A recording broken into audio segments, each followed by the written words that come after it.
Assalamualaikum students, how are you? So today our topic is ionic radius. Last topic में हमने जो है ना एटॉमिक रेडियस का जिक्र किया था, जिसमें हमने कहा था distance from the nucleus to vanish is known as atomic radius.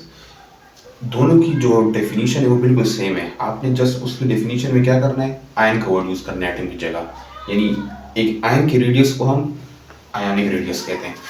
हमारे पास जो है basically two types of ions होती हैं। आयंस की हमारे पास टू टाइप्स होती हैं। एक को जो है हम एक पॉजिटिव होती है, एक जो है नेगेटिव होती है। पॉजिटिव जो है हम उसको कहते हैं कैटायन, नेगेटिव को जो है हम एनायन कहते हैं। अब before going by cationic radius क्या होता है, आयनिक रेडियस क्या होता है, इसको समझने के लिए उससे पहले हम जाते हैं एक और चीज की तरफ। जैसे कि आप देख सकते हैं, एक एग्जाम्पल्स मैं आपको समझाता हूँ। हमारे पास देखिए ये जो है एक सोडियम एटम है ना, सोडियम न्यूट्रल सोडियम। सोडियम के पास जो है एक न्यूट्रल सोडियम में 11 प्रोटॉन्स होते हैं और 11 इलेक्ट्रॉन्स होते हैं। ओके, न्यूट्रल सोडियम एटम जो होता है एक, उसका फर्स्ट करो ये एक न्यूट्रल सोडियम एटम है ना, इसका जो साइज है 186 पिकोमीटर है। लेट्स से हम जो है ना इसका एक इलेक्ट्रॉन कम कर लेते हैं, यानी इस पर एक इलेक्ट्रॉन इससे कम हो जाए, एक इलेक्ट्रॉन अगर हम इससे माइनस कर दें एक इलेक्ट्रॉन को, तो ये क्या बन जाएगा Na+। क्यों प्लस हो, पहले जो है ना इक्वल प्रोटॉन्स थे, इक्वल इलेक्ट्रॉन्स थे, तो चार्ज न्यूट्रल था। जैसे हमने एक प्रोटॉन कम कर दिया तो पॉजिटिव चार्ज जो है वो स्ट्रांग हो गया और नेगेटिव चार्ज जो है ना पॉजिटिव चार्ज के मुकाबले में वीक हो गया। तो ओवरऑल जो न्यूट्रल एटम पर जो चार्ज आ जाएगा आयन बन जाएगा, तो पॉजिटिव चार्ज का आ जाएगा। तो इस पर हमारे पास क्या हो जाएगा, 11 protons as it is same रहेंगे प्रोटॉन्स, इलेक्ट्रॉन्स जो है वो 10 रह जाएंगे।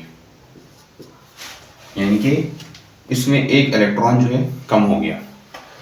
तो अब ये एक इलेक्ट्रॉन जो कम हो गया, इसका क्या इफेक्ट पड़ेगा, इफेक्ट क्या होगा इसका।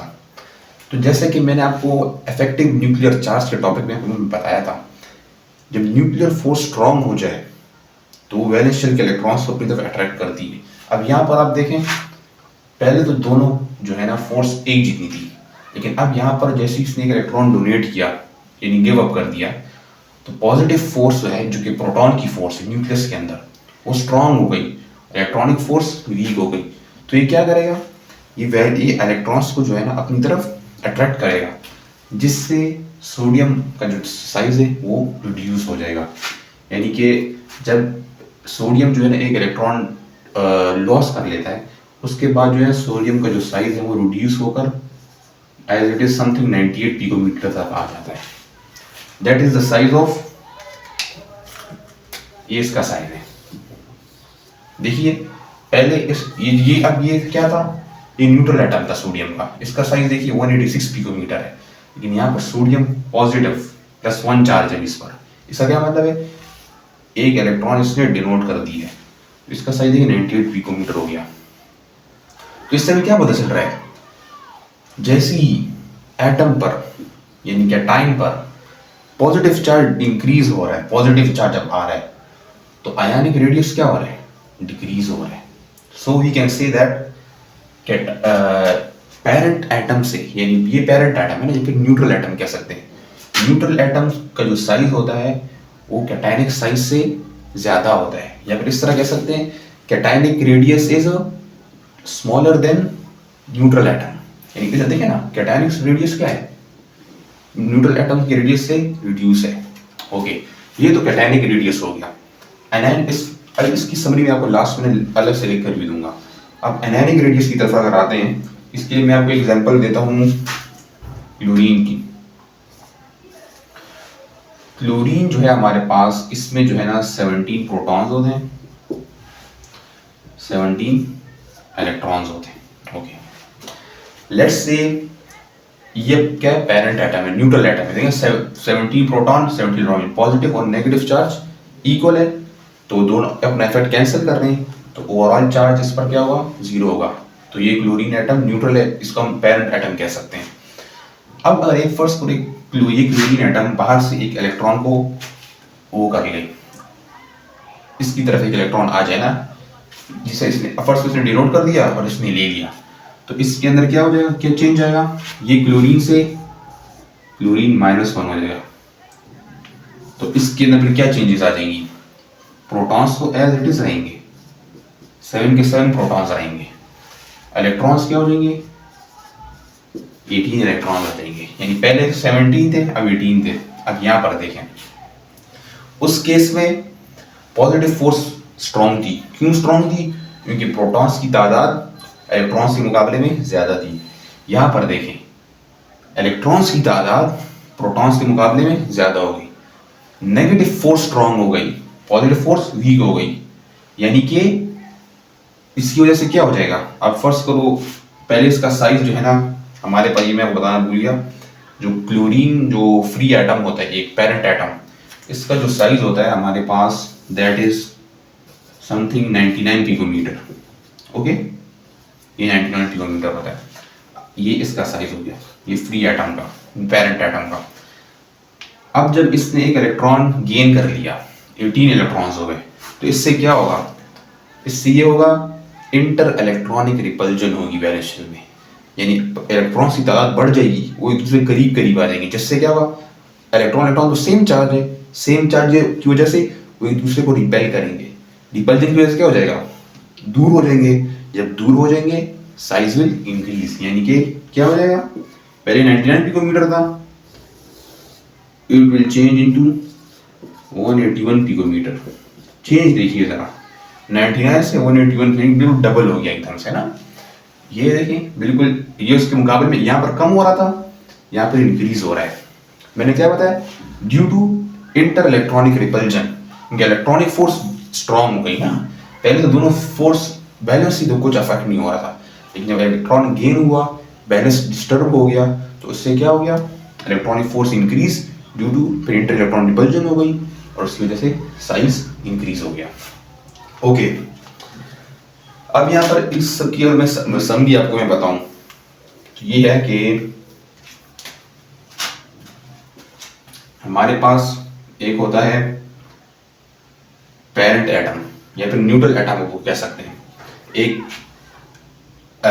तो उसके साइज, उसके रेडियस हम कहेंगे न्यूट्रल एटम का रेडियस, या फिर पेरेंट एटम रेडियस, एक कैटायनिक रेडियस, एक एनायनिक रेडियस। तो हम इन तीनों का एक साथ रिलेशन बनाएं, एक साथ रिलेशन। पहले अलग अलग अगर मैं आपको बता देता हूँ, कैटायनिक देखिए, जब इसने इलेक्ट्रॉन डोनेट किया, पॉजिटिव चार्ज आ गया, तो उससे क्या होगा, रेडियस डिक्रीज हो गया। तो न्यूट्रल है, तो फिर कैटायनिक रेडियस जो है, यानी कि मैं इसको पॉजिटिव से बता देता हूँ, पॉजिटिव से कैटायनिक रेडियस, और न्यूट्रल एटम को मैं ओ से डिनोट कर लेता हूँ, ये ओ हो गया।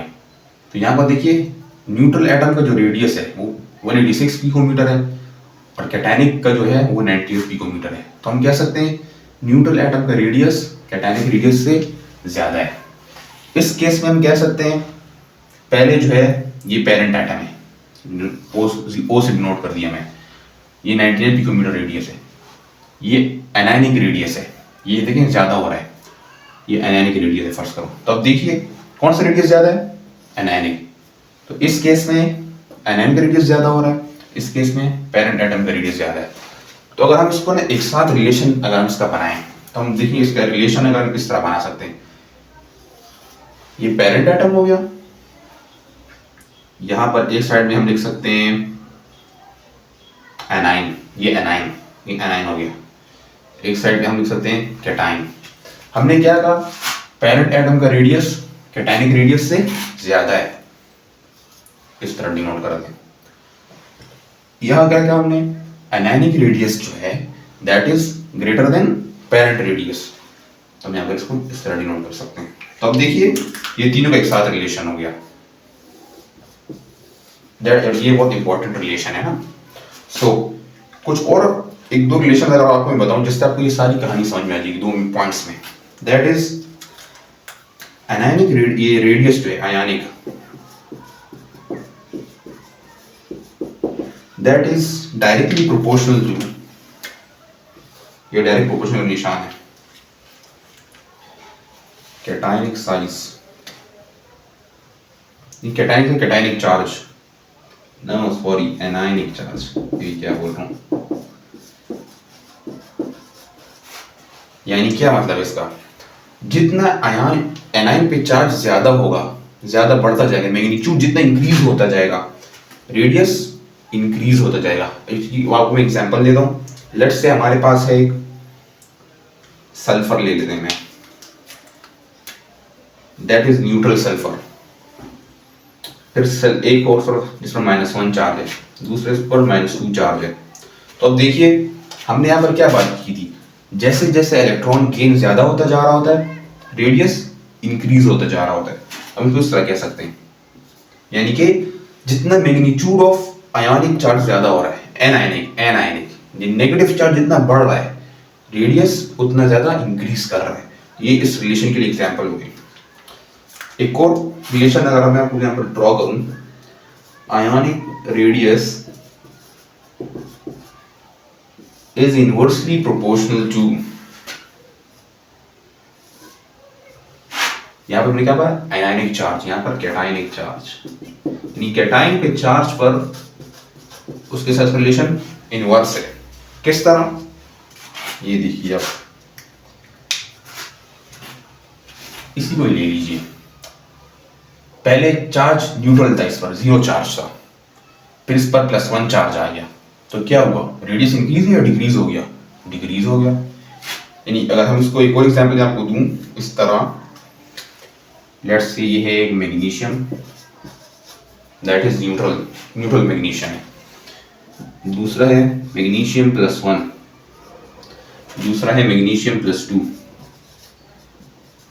तो अब देखिए, अब आप मुझे बताइए इन सब में सबसे बड़ा रेडियस किसका होगा, जाहिर सी बात है पेरेंट का रेडियस सबसे बड़ा होगा, ओके मान ली।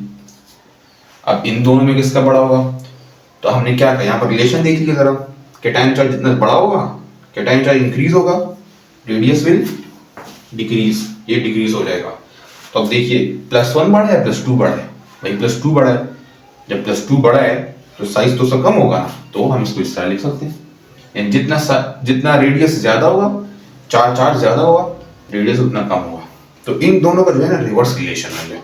इस केस में चार्ज बढ़ेगा, नेगेटिव चार्ज जब बढ़ेगा, रेडियस विल इंक्रीज, और यहाँ पर जब चार्ज डिक्रीज होगा, जब चार्ज यहाँ पर इंक्रीज होगा तो रेडियस डिक्रीज होगा। सो आई होप सो ये क्लियर हो चुका होगा।